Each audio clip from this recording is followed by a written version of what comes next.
Assalomu alaykum. Ushbu loyiha Koson Xalq banki hamkorligida Qashqadaryo viloyati Koson tumani Mayda MFida 30788 sonli konturda amalga oshirib kelinmoqda. Bu yerda poliz ekinlar, ya'ni tarvuz va qovun ekinlari ekilgan. Maydoni jami hajmi 10 gektarni tashkil etadi.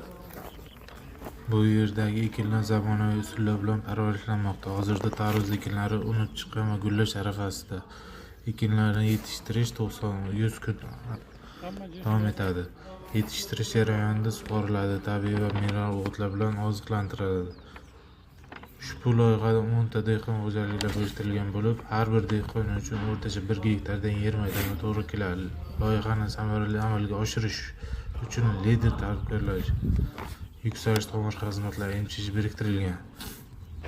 Ushbu loyiha bo'yicha har bir gektardan 20 tonna, jami 200 tonna hosil olish rejalashtirilgan. Mazkur ekin yig'ishtirib olingandan so'ng ikkinchi ekin hamda yuqori daromadli ekin turini ekish orqali yer egalarini daromadlarini yanada oshirib boriladi.